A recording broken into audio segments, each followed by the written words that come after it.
Hello, unwilling subjects. It is I, the man, the myth, the mustache, Tim here, and I have a brand new video for you. Welcome to part 10 of What If Midoriya Was an All-for-One fan. I wanted to stop by and say hello. Now watch the swirling screen as I hypnotize you into watching this next video. With that out of the way, let's get this story going, shall we? Midoriya sat in the 1B common room going over his papers, deciding on which hero agency he wanted to intern with, vaguely paying attention to useless drivel the news was babbling about. Until a familiar face popped up on the news. A teenager with a pair of red wings had apparently gone missing. One of his wings seemed slightly shorter than the other. This sight made Midoriya smirk. One more to cross off the list, it seemed.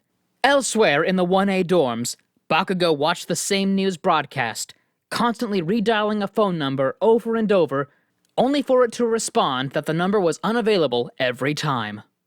Midoriya thumbed through the papers before finally landing on a name and grinning as he walked away towards his room. He grabbed his secondary phone and dialed up Shigaraki's number. Tamura, I have the perfect test for our new recruits from yesterday. I will explain everything tonight. Expect me at the bar this evening. Good work collecting that winged scumbag for me, by the way. Midoriya chuckled into his phone, looking again at his selected choice. Edge shot. Time to get even for all those years ago. All right, Izuku. Damn, you sound kinda pumped about whatever that villainous mind of yours has cooked up. As for that wing kid, don't thank me for getting him. Thank Compress and Magni. Shigaraki responded into the phone as he observed the newly assembled Vanguard Action Squad training to hone their abilities and improve their bodies as Midoriya had ordered. Twice held a sniper rifle and was coming to terms with its usage to give him that extra edge in battle so he wouldn't just rely on his clones too heavily. Mustard trained with various weights and exercise gear, along with taking to the shooting range with Twice to both help Twice learn how to handle a gun, but also to improve his aim with a newly provided revolver that made his original look like a pea shooter. Toga trained with Spinner in blade combat, both improving each other's skills of evasion and mastery with bladed weapons in combat. Magni and Compress trained in unarmed combat to keep at peak performance, whilst Dabi pushed his quirk to new heights. Checking in with his Phoenix Squadron, Midoriya wanted them to join him at the bar tonight to discuss his latest plan, a request they all followed. In the night, as the heroes and students slept, warp gates opened in the various rooms for the squadron members. Not wasting time, Midoriya gathered everyone around a table. All for One listened intently to see just what his second prodigy had planned. Everyone, I'm glad I could gather you all for this little plan of mine. I have a test for all of us. Mainly the new recruits, but this will be grueling for us all. Therefore, we all need to pull our weight. At the end of this week, we'll be going for our internships at UA. I plan to learn what I can for my internship, and then we wipe their agency off the face of Japan. Faster than most could recognize, Midoriya slammed one of Toga's knives into a photo of the number 5 hero, Edge Shot. I want him taken alive. I also want every sidekick dead. No traces must be left. The night we attack is when Izuku Midoriya dies in a tragic villain attack. Next on the agenda is Hosu. Tamura, I will need you to unleash some Nomu on Hosu to spread some chaos, after I give you the signal, while I attempt to recruit a new member for our cause. Phoenix Squadron, I expect all of you to join internships that will get you as close to Hosu or Edge Shot's agency as possible. This will be the last UA sees of us for a while, so be ready. Midoriya monologued his elaborate plot to cause havoc and fake the deaths of all the UA turncoats. Midoriya spent the next morning with the squad, going over their available options, giving them stories behind why they had chosen who they were assigned to. Afterwards, in class, it seemed everyone had to come up with a hero name. Thinking off the top of his head, Midoriya came up with the Info Hero, Collective. Midoriya had 4 days before everyone would be dispatched to their internships. So, it was time to strike while the iron was hot. Waiting outside the General Studies classroom, Midoriya patiently watched the students file out, placing a hand on the shoulder of Shinzo as he passed. Shinzo, my friend, care to join me and someone else for lunch? Midoriya smiled as innocently as he could. This was Midoriya's second skin, an innocent boy that knows of justice and heroics. Since when were we friends? And also, why should I? Chuckling at his questions, Midoriya held up a paper showing he was interning with Edge Shot. As Midoriya responded, Shinzo attempted to activate his quirk on Midoriya, but nothing happened. Sorry, Shinzo, but there won't be any brainwashing. I'll tell you how I blocked your quirk if you join me for this small lunch, and I'll even convince Vlad King and Edge Shot to let you intern with me. I mean, you did come third in the sports festival. Midoriya offered out his hand to Shinzo, and the offer being far too tempting for the student who'd been denied being a hero for too long, even coming third in the festival wasn't enough for this school. So clearly, he needed someone to help him out, and who better than Midoriya? So, Shinzo accepted. Walking into the cafeteria, Midoriya and Shinzo approached the table of 1A students, which picked up some attention from both classes. Midoriya stood behind Ida, who was poking at his food, unresponsive to his surroundings. Finally snapping out of it when Midoriya placed a hand on Ida's shoulder, as he did to Shinzo before. Shinzo only just took note that Midoriya was wearing gloves, which seemed a little out of place, since Midoriya wasn't wearing his hero suit. Hey, Ida, could I ask you to join me and Shinzo for a second? We won't take much of your time, so you can get back to your friends here. Oh, also, I should apologize to you for what happened between us during the entrance exam with the whole shouting at you. Sorry, man. That's been eating at me for a while now. Midoriya started to bow, only to feel a hand on his own shoulder as Ida pulled himself up from the bow and smiled. Being the kind of person he was, Midoriya could tell easily that that smile was fake, but the intent behind it was at least true. Looks like this member of the Ida family doesn't hold grudges, unless you seriously piss him off. There's no need to apologize, Midoriya. I was desperate to get into UA that day. I was too eager to prove myself a cut above the average student who attended, but everything you did that day put things into perspective for me. So if anything, I owe you my thanks. As for joining you both, I'd very much like to, but only for a little while, please. Ida arose from his seat and joined Midoriya and Shinzo at a quiet table in the far corner of the cafeteria. Midoriya's face dropped its smile as they sat down. Slowly, Midoriya removed one of his gloves, revealing stitches and the signs of a recent surgery. Midoriya, what are those marks? Midoriya admired the handiwork of the surgery performed on his hands, slightly reminiscing how he got those scars, whilst Shinzo and Ida looked at them slightly discomforted. Flashback time.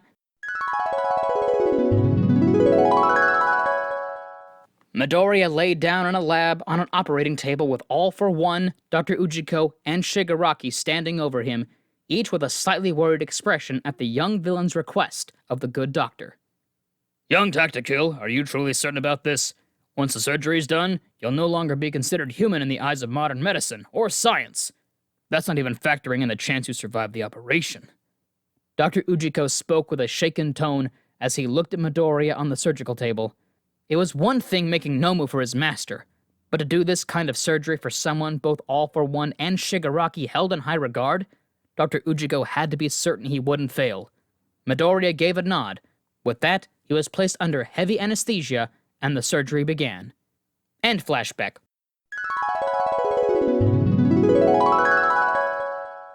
Oh, just some training scars, nothing to worry about. Now, on to why I called you two here. I want to help you both train to become stronger. Do we have a deal? Midoriya outstretched his gloved hand for a handshake, as both boys shook it and agreed. He received that ever-familiar call of truth from inside his head. Such a useful quirk. As the boys went to leave, Midoriya grabbed Ida by the wrist with his hand still fresh from surgery, keeping a single finger from his wrist. Honey is a free browser add-on available on Google, Opera, Firefox, and Safari. If it's a browser, it has Honey. Honey automatically saves you money when you check out on sites like Amazon, Papa John's, Kohl's, you name it. Wherever you shop, it's a good chance that Honey can save you money. All you have to do when you're checking out at these major sites is click that little orange button, and it'll scan the entire internet and find discount codes for you. It takes 2 clicks to install Honey. Now, anytime you check out, Honey will scan the entire internet and find coupons for you. If there's a coupon code, they will find it. And if there's not a coupon code, you can rest assured you are getting the best price possible. And there literally is not one available on the internet. If you install Honey right now, you can save like $50 to $100 on your shopping doing nothing. There's literally no reason not to install Honey. It takes 2 clicks. 10 million people use it, 100,000 5-star reviews. Unless you hate money, you should install Honey. Ida, please sit a moment longer. I have one more thing to talk about between us. Ida sat down in a huff as Midoriya released his grip, while Shinzo made himself scarce, not really caring about this. Ida, I'm a smart person, and so are you.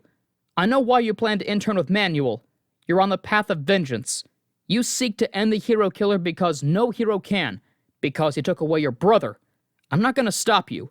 In fact, it's why I want to train you. I want to see that monster meet his end too.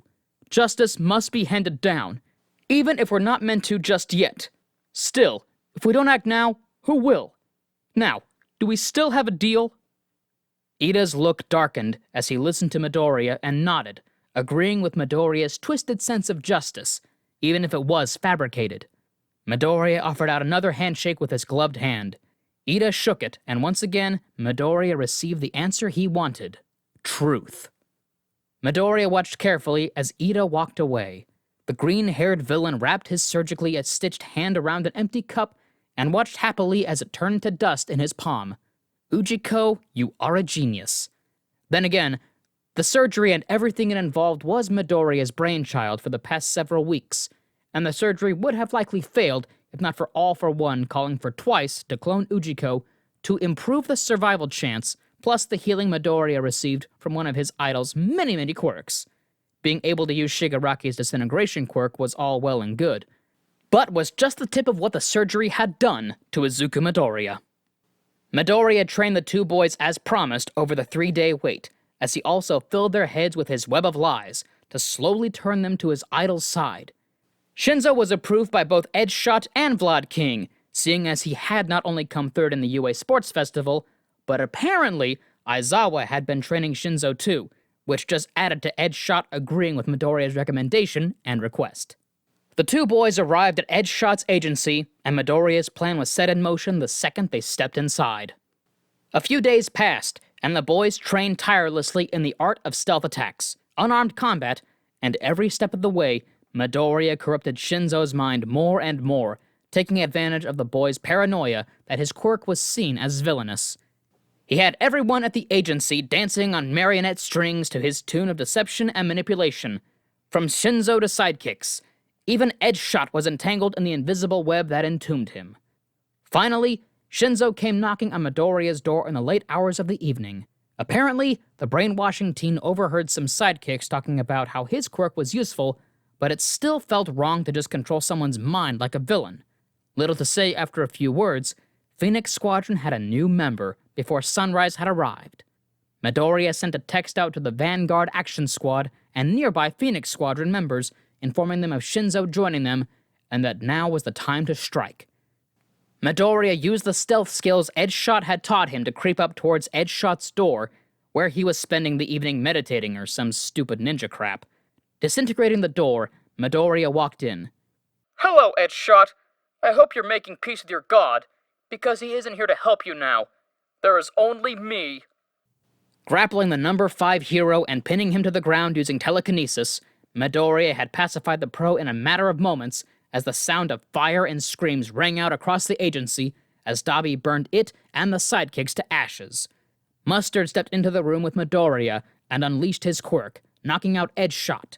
Quickly, Kurogiri warped Edgeshot into a tank in a lab with various other tanks containing other figures. The sludge villain, Hizashi, Muscular, Bakugo's winged friend, and now Edgeshot had joined them. As the agency burned to the ground, Midoriya and all who joined him in the attack walked from the building as heroes from nearby agencies closed in to investigate, which, as luck would have, were the ones Midoriya planted: Mineta, Kamakiri, and Hagakure. As planned, the trio ran into the burning building, exclaiming that they needed to save their friends, only for the building to soon collapse in a heap of burning rubble. Whilst inside, they ran through an awaiting warp gate and were followed by Dabi once he'd finished setting things ablaze so the building would imminently collapse. The news of the death of so many heroes, students, and the number 5 hero in such a devastating fire spread across every form of media just as anticipated. As Japan scrambled to come to terms with this chaos, elsewhere in Hosu, warp gates opened, unleashing Nomu, who not only caused great chaos and devastation, but also aided in faking the demises of the rest of Phoenix Squadron. As for Midoriya, he silently descended on an alleyway akin to a spider approaching its prey trapped in its web. "I hope you're ready to die, you fake!" The hero killer screamed as he swung his blade at Ida for a killing blow, but had his blade pulled from his grasp and onto the floor, skidding towards Ida, who wasted no time in grabbing the sword by its hilt and ending Stain's vigilante days in one quick stab to the chest. Midoriya watched pleased at this result from his small interference of making Stain drop his blade, but here came the icing on the cake. A burning Nomu rounded the corner into the alley and collapsed. Following it closely behind was Endeavor and Shoto Todoroki. Typical fake. Going for the kill, but you're all blind. The hero killer's dying words were cut short by Midoriya further damaging Stain's heart, ending his life and framing Ida for the deed.